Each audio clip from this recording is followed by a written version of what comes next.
జగన్కి పయ్యావుల కేశవ్ ఒక పాఠం చెప్పారనమాట.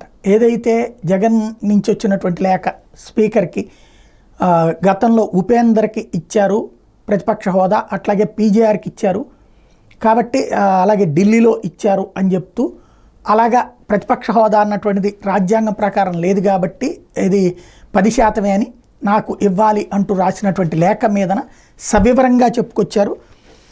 ఇందులో ప్రధానమైనటువంటిది ప్రతిపక్ష హోదా నిర్ణయించే సూత్రాలు స్పష్టంగా ఉన్నాయి. లోక్సభ మొదటి స్పీకర్ ఇందుకు సంబంధించి కొన్ని మార్గదర్శకాలు ఇచ్చారు. కావాలంటే ఆ పుస్తకం పంపిస్తా, చదవండి. మొత్తం శాసనసభ సభ్యుల్లో 10% మంది ఆ పార్టీకి ఉంటేనే ప్రతిపక్ష హోదా దక్కుతుంది. దీన్నే దేశమంతా పాటిస్తున్నారు. మంత్రుల కన్నా ముందే ప్రతిపక్ష నాయకుడు ప్రమాణ స్వీకారం చేయాలని జగన్ స్పీకర్కి రాసిన లేఖలో పేర్కొన్నారు. జగన్ ప్రతిపక్ష నాయకుడు కాదు, కేవలం ఆ పార్టీకి నాయకుడు, ఫ్లోర్ లీడర్ అవుతారు.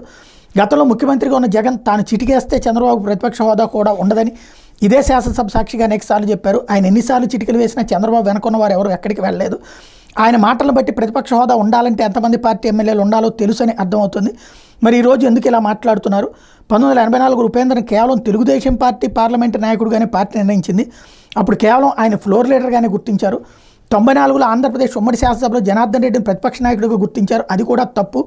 ఆయన కాంగ్రెస్ ఫ్లోర్ లీడర్ మాత్రమే. 2004లో చంద్రబాబు ప్రతిపక్ష నాయకుడు, తెరాస తరపున Vijaya Rama Rao floor leader, Nomula Narsaiah CPM, Chada Venkat Reddy CPI, Akbaruddin Owaisi MIM, Kishan Reddy BJP, K Ramulu Janata party, Raja Rao BSP, DK Aruna సమాజ్వాదీలు ఫ్లోర్ లీడర్లు మాత్రమే.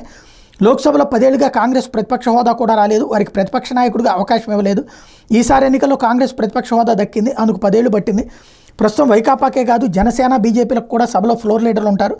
మీరు ప్రజల తరపున పోరాటం చేయండి. ప్రజలు గుర్తిస్తే 10 ఏళ్ల తర్వాత ప్రతిపక్ష హోదా దక్కచ్చు.